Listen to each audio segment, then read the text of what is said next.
Good evening, my friends. Before you ever hold that ticket in your hand, before you reach for your wallet, before you tap the screen, before you breathe a single hope into the air, say this silently.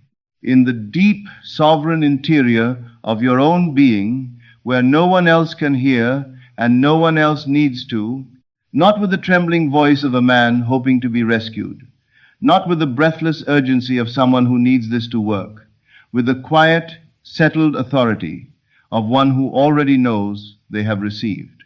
It is done. The money is mine. I have already won. Say it once. Not 100 times. Not as a formula to be repeated until it takes effect. Once from the right place, with the right feeling is enough to plant the seed. What follows is not the saying. What follows is the being. Understand what you are doing when you say these words. You are not buying a ticket to hope. You are not paying for the privilege of a few days of pleasant daydreaming before disappointment arrives. You are claiming what is already yours in the only dimension where anything is first made real. You are stepping into a state, a specific, felt, inhabited state of consciousness in which the outcome is already known, in which the money is already in your possession, in which the question has already been answered. The world calls what you are doing a gamble. I call it law. And the law is this: that which you dare to assume as true, genuinely, feelingly, from the inside out will become your experience. The lottery ticket is not the source of your wealth. It is the bridge of incident through which your assumption flows into physical form. But the power is not in the paper. The power is not in the numbers. The power is in the silent words spoken from the state of already having. Let me show you the feeling you are looking for, because the feeling is everything. Close your eyes for a moment. Imagine you are standing in your home. In your hands you hold the results. Your eyes move across the numbers slowly, disbelievingly at first, then with growing certainty. Each number matches. Not one, not three, all. And then the wave comes, relief and joy and gratitude all arriving at once, flooding through you, the way water floods through a dam that has finally been released. That feeling, that specific, whole body, unmistakable feeling, hold it. That is your key. That is the state you must be in when you speak the silent words. Not the feeling of hoping it will happen, not the feeling of believing it might.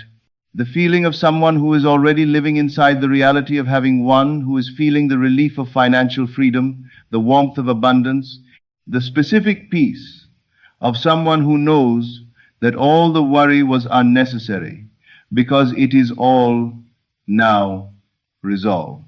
From that feeling, say the words, "It is done. The money is mine. I have already won."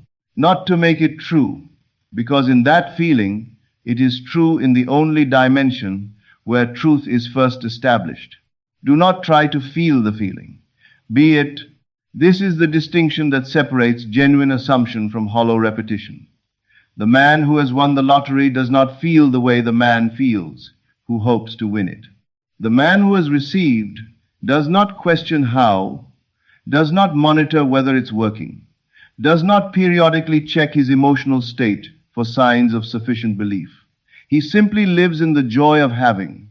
The question is settled. The matter is closed. He is not at the edge of something, he is inside it. This is the state you must inhabit, not the edge of the wind, the inside of it.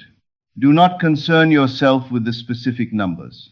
Do not try to pick the right ones by some intuition you are hoping to develop. That is the old way, the way of effort, of fear, of the belief that if you just figure out the right external action, the right mechanism, the result will follow. Your way is the way of knowing. You are not working out the mechanism. You are inhabiting the outcome. And when you inhabit the outcome completely, genuinely, from the inside, the mechanism arranges itself. The bridge builds. The numbers align to match the inner reality you have already established. But you must hold fast. You must not waver. Do not speak of what you do not want. Do not say, "I never win." Do not say, "It's just luck." Do not discuss your current financial circumstances as though they were your permanent identity. Current circumstances are shadows, the crystallized form of previous states of consciousness, showing you not what you are, but what you were. They are the photograph of a moment that has already passed, not the truth of what is becoming. If you persist in the state of wealth, if you continue to inhabit, day after day, the felt reality of someone for whom abundance is simply the background condition of their life, the world must echo back wealth. This is not optimism. This is the law operating as it always operates, reading the actual felt state of your consciousness and delivering the physical correspondence. But if you speak of lack, you reinstate it. If you return to the inner conversation of the person who doesn't win, who never gets lucky, who watches other people's lives change while their own stays the same, you are not simply being realistic. You are creating the reality you are describing. The world is a mirror, and it has no opinion about what you put before it. Speak only of what you desire to see reflected. The secret, stated plainly, is not in the saying, it is in the feeling. The most powerful thing you can speak is a word uttered silently and believed, fully believed, not as a future possibility, but as a present reality. The word, when spoken from the state of genuine inner conviction, does not go out and wait to be answered. It goes out and expresses itself. The word becomes flesh, not by force, not by striving, but by the law of assumption. What you assume as true, with feeling and persistence, must manifest in form. Say it now again, silently. From the state, from the feeling, it is done. The money is mine.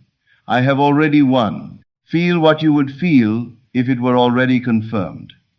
How would you walk through the rest of today? How would you sleep tonight? Knowing that what you have been working and worrying toward is done, settled, resolved. What would the morning feel like? What would the quality of your breath be when there is no financial fear attached to it? Take that feeling into your body. Let it change your posture. Let it change the quality of your silence. This is your new identity, not something you are performing for others, something you are being for yourself. The lottery is not the miracle. You are. The ticket is the instrument, the bridge, the physical medium through which the assumption moves from the invisible into the visible.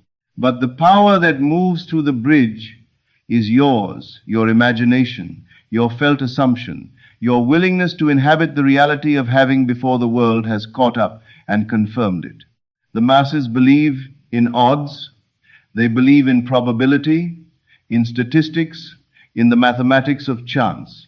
They believe what they see, and what they see is a world of random outcomes where most people lose and a very few win by accident of fortune. But you, if you are to live this truth fully, you must believe in what you imagine.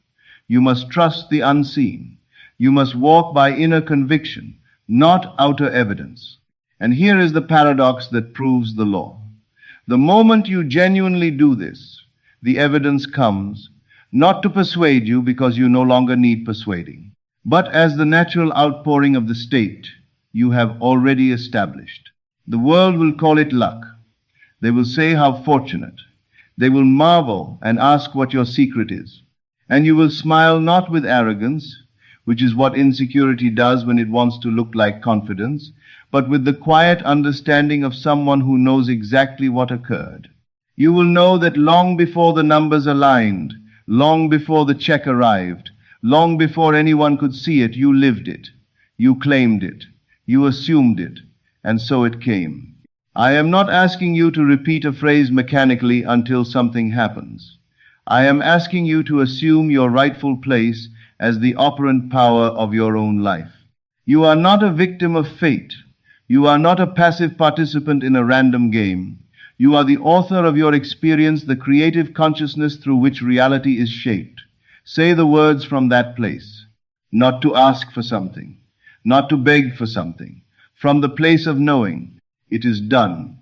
The money is mine. I have already won. Then, and this is where most people stumble, and where you must not forget about it. Not because you doubt it, because you know it. These are entirely different energies, and the distinction matters enormously. The man who plants a seed and cannot stop digging it up to check is a man who does not yet trust the nature of seeds. The man who plants a seed and walks away, tending to the rest of his life with the settled expectation of a harvest, that man understands the nature of seeds. He trusts the process. He is not passive, he is faithful. You have spoken the word. The word has gone forth. Your inner world is alive with the reality you have assumed. Your outer world has begun, in ways invisible to you, the process of aligning with what you have claimed. Each event, each seeming coincidence, each unexpected connection, all of it is part of the pattern moving toward the expression of your assumption. But you must let it move. You must not interfere. You must not constantly check whether it is working, because checking is the behavior of someone who is not sure, and certainty is what you have established. When doubts come, and they will come, especially in the days when nothing visible has yet shifted, return to the end. Not in frustration, not in the grim determination of someone who is forcing themselves to believe, with the ease of someone returning to their favorite chair. The state you established is still there. The assumption is still planted. The doubt is simply the old self, the old frequency, the old inner conversation trying to reclaim its territory. You do not fight it. You do not argue with it. You simply return. It is done. The money is mine. I have already won. Feel it again. Let the feeling return. And when it does, let it settle you the way certainty always settles, not with excitement, but with peace, the specific peace of someone for whom the matter is resolved. Let me say something that will sound strange, and then I will explain why it is precisely right. Do not be concerned if the wind does not come in the first day or week. Do not ask, where is it? The question itself reveals the state of separation, the state of a person who believes the thing is somewhere else, traveling toward them, not yet arrived. This is the state of longing, not the state of having. And it is the state you have specifically chosen to leave. When the voice inside asks, where is it? Recognize that voice. It is the old self speaking, the self who lives in the middle, perpetually reaching towards something they have not yet claimed. You have left that self behind. You are not waiting for the win. You are being the winner, inwardly, consistently, as your daily and permanent inner orientation. When someone asks how you are doing, respond with the energy, not necessarily the words, but the energy of someone whose greatest desire has already been fulfilled. Don't announce it. Just know it. That knowing changes your tone before you have said anything. It changes your posture, the quality of your eye contact, the ease of your manner. People cannot name what is different about you, but they feel it, because you are broadcasting a different frequency, the frequency of someone who is not grasping for something they don't have. And that frequency, held consistently, reorganizes the circumstances of your life in ways you could not have planned. Those who think this is about finding a lucky ticket misunderstand the deeper law. The ticket is only a symbol. The power is in the assumption. You could walk into a store with $1 and walk out with the seed of $1 million, not because of what you bought, but because of what you believed when you bought it. Because of the felt, genuine, inhabited state you carried through the door. This is why the belief must be total, not a compartment of your mind. Not something you believe when you are in a quiet room doing visualization exercises and doubt when you are out in the world. Your dwelling place, the consciousness you live in, the way you live in your home, returning to it constantly, naturally, without having to remind yourself that this is where you belong. A divided mind cannot stand. You cannot affirm wealth in one moment and affirm lack in the next and expect clarity of manifestation. You are dividing the signal. And a divided signal produces divided results. The experience of someone who almost wins, who gets close, who has moments of abundance followed by returns to scarcity. The law is responding to your actual average inner state, not to your best moments. Be single-minded. Be unwavering. Let your assumption become your only inner truth about this matter. When the old self rises, when doubt speaks in the reasonable, measured voice of a person who has simply noticed the facts, do not panic. Do not treat it as a sign of failure. Smile at it if you can. That voice is not wisdom. It is habit.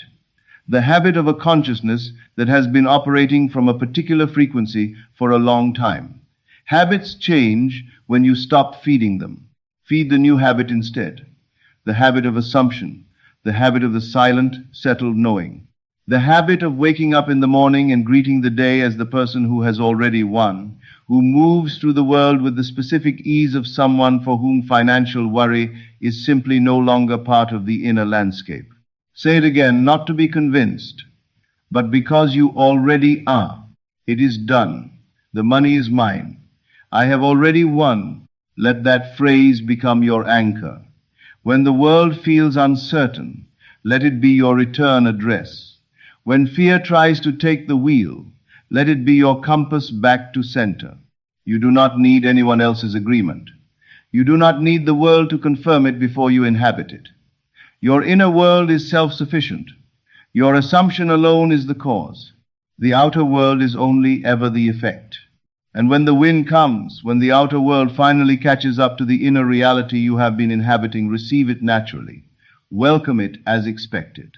Not with the disbelieving gasp of someone who thought they were only dreaming, with the quiet nod of someone who knew, of course, this is the natural outcome of the state I have been living in. This is the reflection of what has been true in consciousness for some time now. Do not say, I can't believe it. Say at least to yourself, at least inwardly, of course. This is who I am. This is what naturally belongs to someone who dwells in this state. Because that is the truth. Not luck, not coincidence, law. The quiet, sacred, impersonal law of assumption expressing itself in the only way it ever expresses itself. By making the inner outer. By turning the invisible into the visible. By delivering the physical correspondence of the state that was genuinely, persistently, feelingly maintained. You were never waiting for the win. You were becoming it. That is the only truth in this entire matter. Not the numbers, not the mechanism, not the timing. The one operative fact is this: you become what you assume you already are. And when you have truly assumed it with the full weight of your feeling, your imagination, your daily orientation, the world bends to confirm what was always established in the only place that matters. So the next time you buy a ticket or the next time you step toward any desire, in any domain of your life, pause. Step into stillness. Go inward and speak the silent word not as a request but as a declaration, not as a hope but as a knowing. It is done. The money is mine. I have already won. Speak it from the end, from inside the fulfilled desire, from the state of the person who is living the reality that your senses have not yet caught up to. Then walk away in peace. Your work is finished. The seed is planted. The law is already operating. The bridge is already being built by an intelligence that does not require your supervision. Your only remaining task, and it is not a task so much as a way of being, is to remain in the state, to keep the inner fire of your assumption alive, to refuse to return to the old inner conversation, the old identity, the old frequency of someone who doesn't win, because you are not that person anymore. You are the one who speaks silently with conviction, who walks in the unseen wealth of certainty, who understands that the true ticket was always the assumption made within, and that the paper in your hand is only ever the shadow of a reality already formed in the silence. It is done. The money is mine. I have already won. And so it is. This is Neville Lectures. I'll see you again in the next video.